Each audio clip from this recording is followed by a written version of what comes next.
9월 22일 금요일 황량수의 뉴스 브리핑 시작하겠습니다.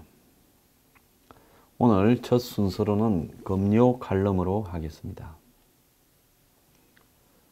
문재인 정권의 안보 폭주, 안보 붕괴, 결국 국민의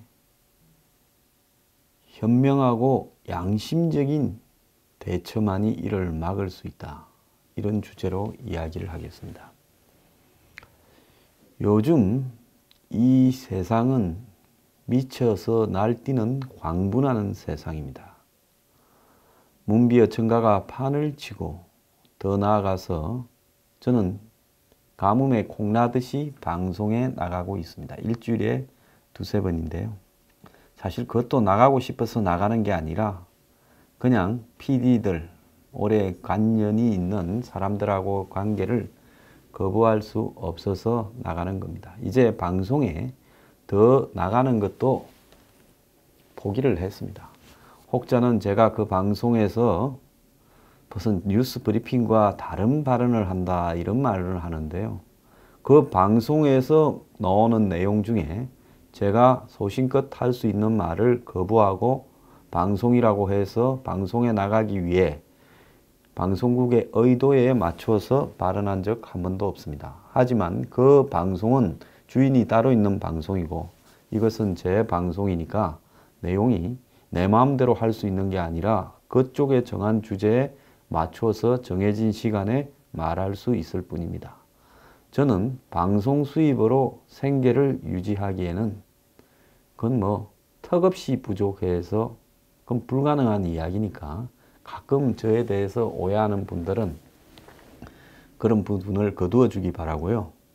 황장수는 독자를 갖다가 고려하지 않는다, 무시한다처럼 말씀을 하시는 분도 있는데요. 저도 이 방송을 무슨 제가 이 방송을 해야 될 역사적 사명이나 책무가 있어서 연중무휴로 이 방송을 하고 있겠습니까? 이 방송을 하는 사람은 스트레스가 없는 것 같습니까? 들으시는 분은 안 들으면 됩니다. 그렇잖아요? 제 방송을 안 들으면 그 스트레스에서 자연스럽게 제 방송을 듣는 스트레스에서 듣기 싫은 이야기를 하는, 보기 싫은 제 면상을 보지 않는 거죠. 하지만은 저는 어쨌거나 제 스스로 이 약속을 정해서 제 가치를 전하기 위해서 연중무휴로 하겠다고 했기 때문에 정말 비가 오나 눈이 오나 해야 되고요. 이번에 추석 저 기나긴 연휴에도 방송이 끊어지지 않게 하기 위해서 며칠은 출근을 해서 방송을 해야 될 처지입니다.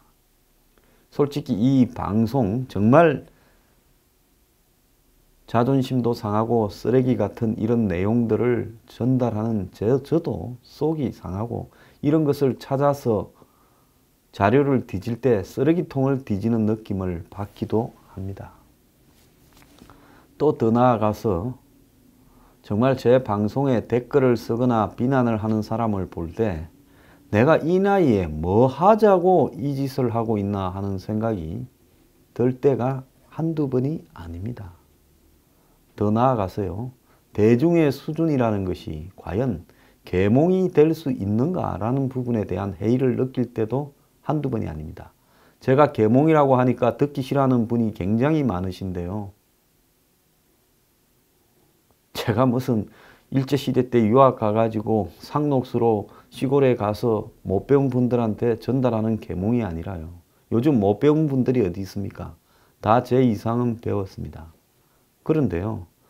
배웠다 잘 산다가 이 깨우치는 게 아니라 정말로 상식적으로 도덕적으로 양심적으로 생각하려고 노력하는 노력이 있어야 그것이 계몽이라고 봅니다. 그래서 계몽의 의미를요.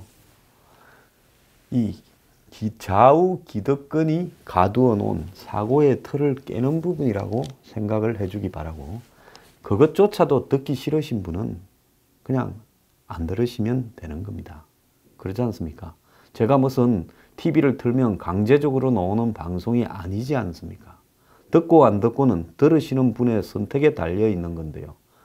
굳이 그렇게 스트레스 쌓이는 제 방송을 들으시면서 허구한 날 똑같이 뭐에 대해서 이야기해봐라 말한다고 제가 말을 할 사람 같이 보입니까? 말을 안 하는 것이 다행이라고 생각을 하길 바랍니다.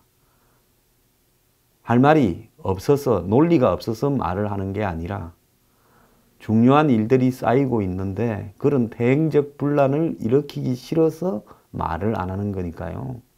저보고 뭐 말해라, 네 입장 밝혀라, 과거에 어쨌냐 이런 소리 하지 마세요. 솔직히 저도 불쾌합니다. 자, 제가 이렇게 오늘 칼럼에서 이런 장황한 이야기를 하는 이유는요, 이 사회가 미쳐가고 있다는 걸 이야기하려고 하는 겁니다. 자, 대통령 부인이 뉴욕 플러싱에 그 한인 많이 살아요. 거기에 노인들을 위해서 곰탕 400인분을 현지 한국 식당에서 주문하고 한국에서 직접 담근 김치, 깍두기, 간장, 게장을 갖고 갔는데 방송에서 이걸 가지고 하루 종일 해대고 있습니다. 자, 그냥 대통령이 미국을 방문하는 목적의 핵심은 교민 만나러 간 거 아닙니다. 교민 위로하려고 가는 거 아닙니다. 뉴욕의 유엔 총회에 가서 유엔을 통해서 북핵 문제에 대한 한국의 입장을 전달하고 거기 온 세계의 주요 정상들에게 그런 입장을 전달하려고 가는 거고요.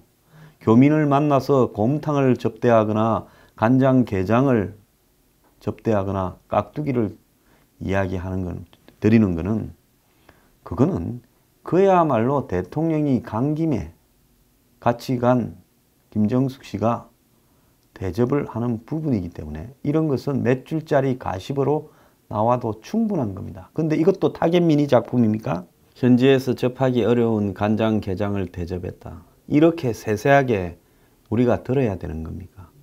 역대 모든 대통령이 해외에 나가면 교민들 만나서 오찬을 하고 하는데요. 그걸 간장게장 담아가고 깍두기 담아가고 그러면 그 만남이 훨씬 애틋해지고 대통령이 교민들을 대하는 자세와 태도가 달라진 부분입니까? 제 뉴스 브리핑이에요. 한 15% 이상이 미국에서 정치를 하는 겁니다. 많은 교민들이 정치하고요.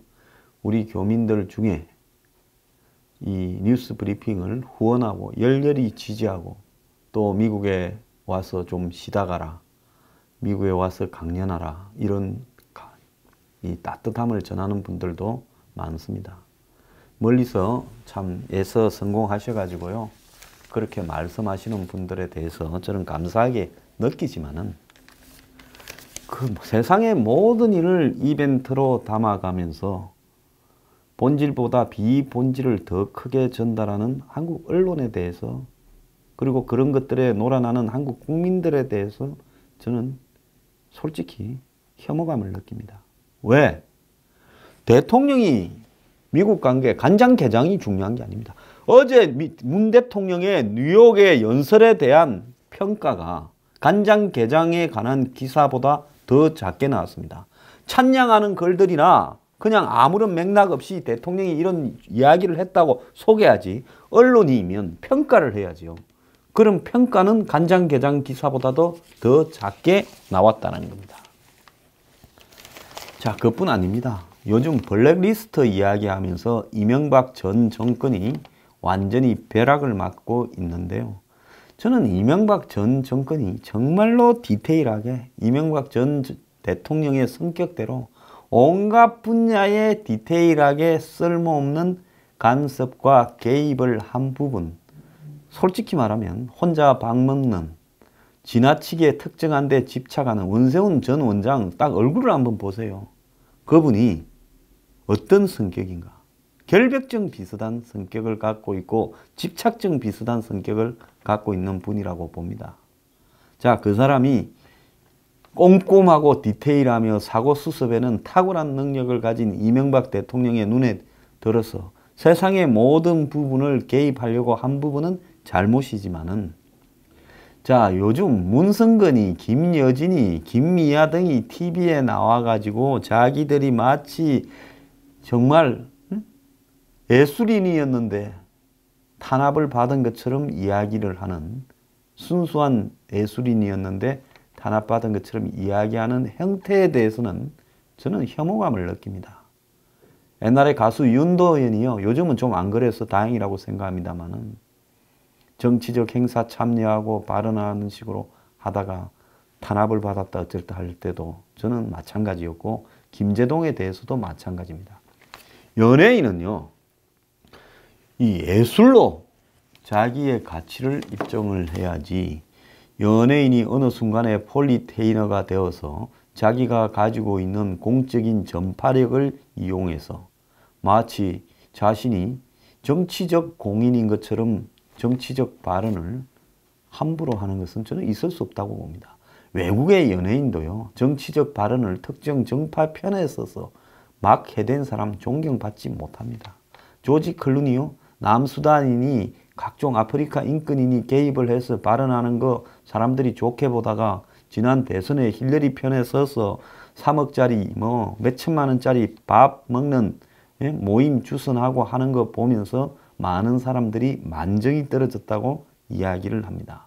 거기에 반해서 레오나르도 디카프리오는 그야말로 순수하게 어려운 사람들을 돕고 환경을 지키는 역할을 하고 있어서 칭송을 받고 있습니다.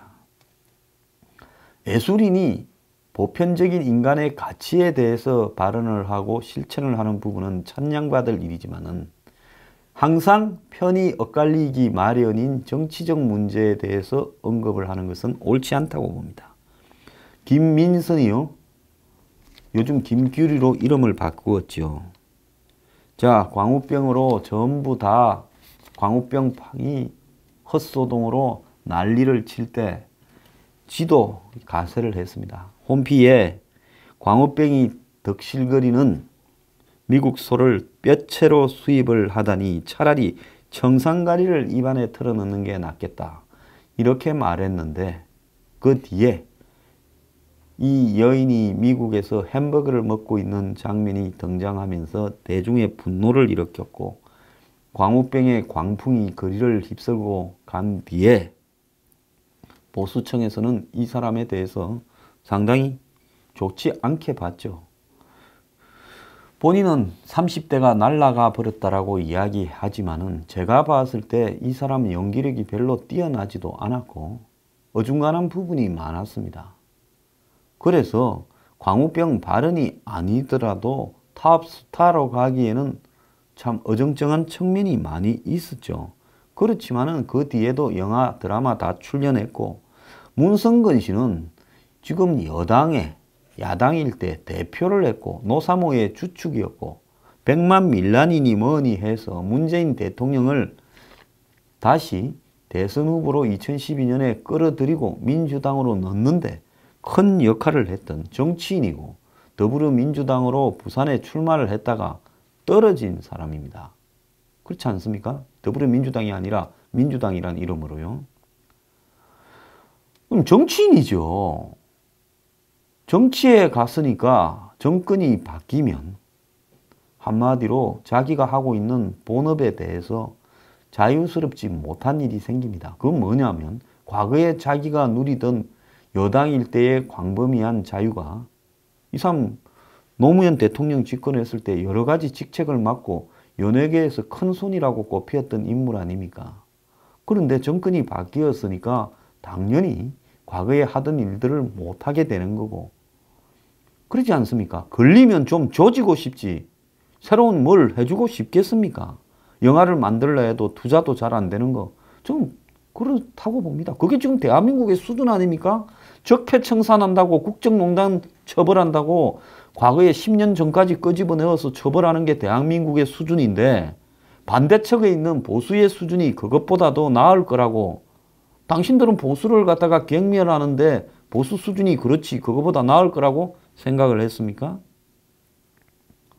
자, 김미화 개그맨 출신인데 솔직히 정치적으로 TV에 나와서 정치 프로 해설을 할 때 좀 우스웠습니다. 라디오예요.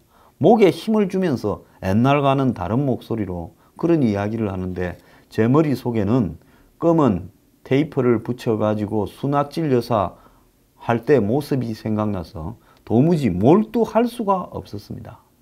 TV에 라디오나 이런 부분에 시사 프로를 진행할 사람이 없어서 굳이 코미디언까지 와서 시사 프로를 해야 되는 겁니까? 자, 그렇게 갔다가 그 뒤에는 그렇게 되지 않았죠. 왜? 그렇게 코미디언이 시사 프로를 진행하는 부분에는 솔직히 보이지 않는 지원이 있어서 한 거고 이제는 그 지원이 끊어지니까 못하니까 탄압받았다고 합니다. 김제동도 마찬가지입니다. 좀 김제동이 어중간해요. 그렇게 웃기지도 안 하고 솔직히 정치를 떠나서 이야기입니다.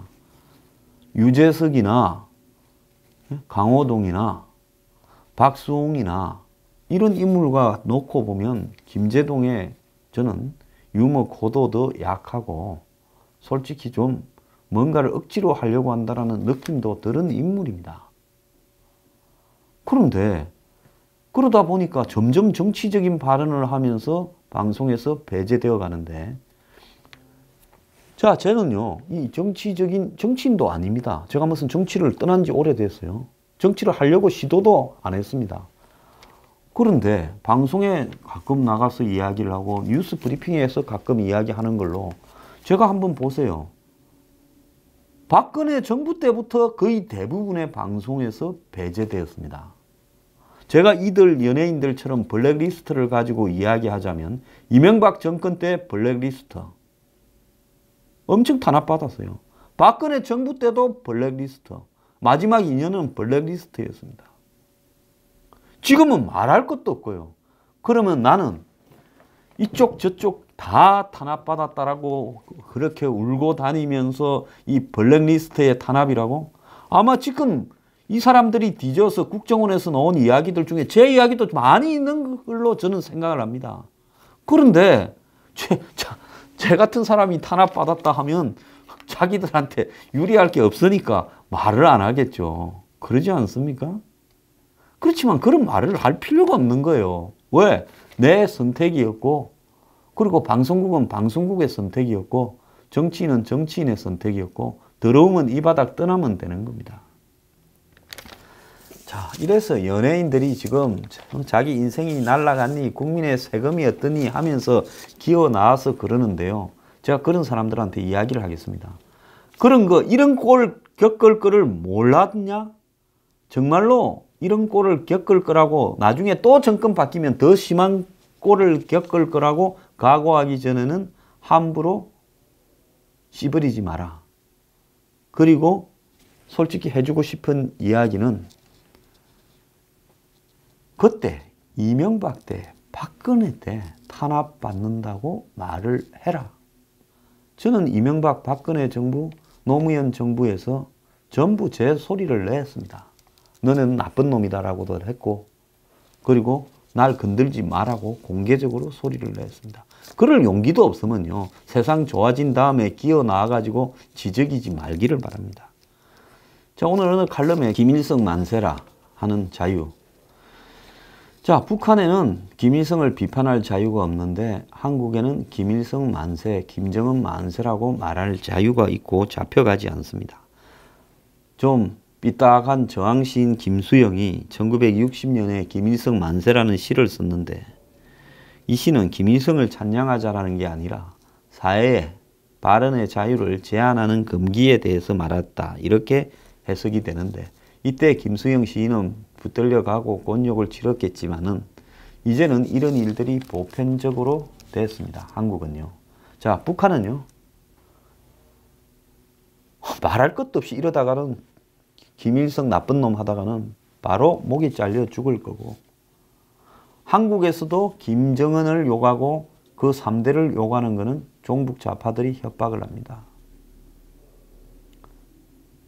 솔직히 제 요즘 유튜브 댓글에도 가끔 종북이 확실한 인간들이 저한테 대해서 협박글을 올리기도 합니다. 자, 그런데 우리가 여기서 하고 싶은 이야기는요. 문재인 정권은 지금 안보를 붕괴시키고 있습니다. 그런데 이런 정권과 싸워서 이기려면 우리가요, 괴물을 잡으려다가 괴물이 되어서는 안 되고 사람이 되지는 못할 망정 괴물은 되지 말자라는 한 영화의 말처럼요, 우리 스스로가 매우 이성을 가지고 합리적으로 문 정권을 공략해야 된다는 겁니다. 저보고 문재인한테 왜 대통령이라는 말을 붙이느냐. 저는 제 나름대로 이성적으로 판단해서 용어를 선택합니다. 제가 김정숙 씨라고 그러지 김정숙 여사라고 그러는 거 봤습니까? 자, 문재인 대통령을 대통령이라고 불러야 나중에 대통령에서 내려왔을 때 문재인이라고 부를 만큼의 차별성을 확실히 두지 않겠습니까? 대통령을 하는 그날까지는 대통령이라고 부를 겁니다. 자, 대통령에서 떠나서 일개 개인이 되었을 때 문재인이라고 부르겠죠. 그래서 인정할 거는 인정해 주되 지기는 인정해 줘야죠. 하는 짓은 인정 못 합니다. 대통령은 맞는데 대통령으로서 하는 짓은 인정을 못 한다는 것이 제 입장이고요. 지금 하는 꼴을 보면요, 이것은 전부 비판을 하고 이 중에는 헌법에 위반된다면 대통령직을 상실할 수 있다는 경고도 해주고 계속 그런다면 내려와라라고도 이야기를 할 수 있는 거죠. 그렇지만은요, 우리가 지금 이 보수들 댓글 다는데 보면 솔직히 문꿀 오소리, 문바들과 다를 바가 없습니다. 정말로요, 우리 이성적으로 고민하고 정말로 우리 지속적으로 차분하게 이 보수의 잘못이나 보수의 부끄러움이나 보수의 수치나 이런 데 대해서도 우리 스스로가 돌이켜보면서요, 이 문재인 정권을 공격을 해야 우리가 희망이 있는 겁니다.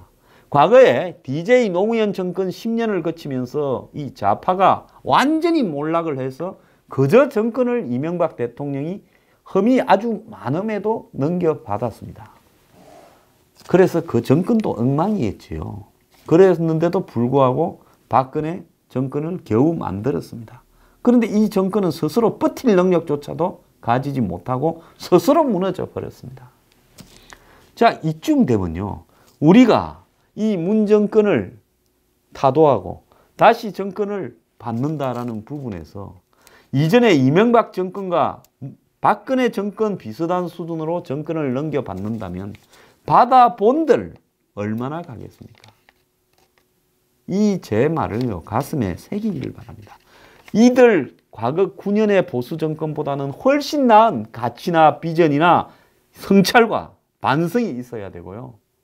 그것은 우리가 지금 이 문재인 정권의 안보 붕괴를 규탄하고 한마디로 저항하는 과정에서도 우리는 이 9년의 잘못을 다시는 범하지 않겠다라는 부분으로 아주 날카롭고 예리하되 비판과 공격은요, 그렇지만은 그 방식은 우리가 괴물이 안 되는 방식으로 해야 된다는 겁니다. 보수는요, 괴물 좌파를 잡으려다가 또 다른 괴물 우파가 되어버렸던 겁니다. 니체가 이야기를 했습니까?